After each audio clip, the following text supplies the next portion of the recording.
حالیہ دنوں میں آپ نے پسنی پروجیکٹ کے بارے میں ضرور سنا ہوگا۔ غیر ملکی جریدوں میں شائع ہونے والی رپورٹس کے مطابق اسے امریکی منصوبہ بتایا جا رہا ہے جو بلوچستان کے ساحلی علاقے پسنی میں ایک نیا گہرے پانی کا تجارتی بندرگاہ بنانے کا خیال ہے۔ منصوبے میں بندرگاہ کے ساتھ ساتھ ایک ریلوے لائن بھی شامل ہے جو بلوچستان کے معدنی علاقوں جہاں تانبا، سونا، نایاب معدنیات وغیرہ پائے جاتے ہیں ان سب کو ساحل سے جوڑے گی۔ پسنی کی لوکیشن بھی اہم ہے۔ یہ گوادر سے 2 گھنٹے کے فاصلے پر ہے، ایران کی سرحد کے قریب ہے اور عریبین سی کے کنارے واقع ہے۔ اب سوال یہ ہے کہ اس منصوبے کی موجودہ حیثیت کیا ہے؟ پاکستانی حکام بتاتے ہیں کہ ابھی تک باقاعدہ طور پر کسی قسم کا معاہدہ نہیں ہوا ہے۔ پاکستان کی حکومت اور فوج دونوں نے واضح طور پر کہا ہے کہ امریکہ یا کسی اور ملک سے اس پورٹ کے بارے میں کوئی سرکاری بات چیت نہیں ہوئی ہے۔ فی الحال یہ خیال صرف ابتدائی مراحل میں ہے۔ کچھ نجی یا تکنیکی معاملات پر بات چیت ضرور ہوئی ہے لیکن سرکاری فیصلہ ابھی تک نہیں ہوا ہے۔ حکام نے یہ بھی کہا ہے کہ اگر یہ بندرگاہ بنی تو سیکیورٹی اور کنٹرول مکمل طور پر پاکستان کے پاس ہی رہے گا۔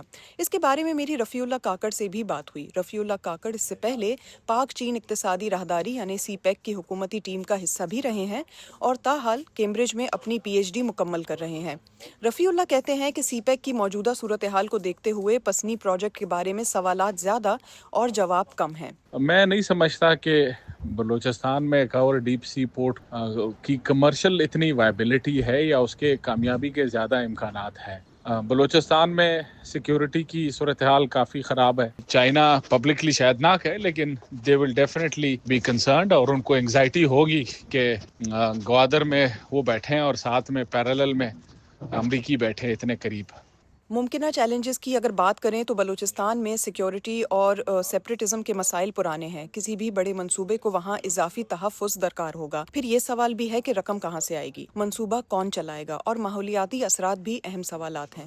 رفیع اللہ کاکڑ اس کے بارے میں کہتے ہیں کہ اگر مقامی لوگوں کو اعتماد میں نہ لیا گیا تو مخالفت بھی ہو سکتی ہے۔ اب آگے یہ دیکھنا ہے کہ حکومت کی طرف سے کسی باقاعدہ منظوری یا ٹینڈر کا اعلان ہوتا ہے یا نہیں۔ یہ واضح کرنا کہ منصوبہ وفاقی حکومت، صوبائی حکومت یا فوج کے تحت آئے گا یا نہیں۔ کچھ تجزیہ کاروں کے مطابق یہ پاکستان کے لیے اپنی خارجہ پالیسی میں توازن لانے کا اشارہ بھی ہو سکتا ہے، یعنی چین پر مکمل انحصار کم کر کے دوسرے ممالک کے ساتھ بھی تعلقات بڑھانے کی کوشش ہو سکتی ہے۔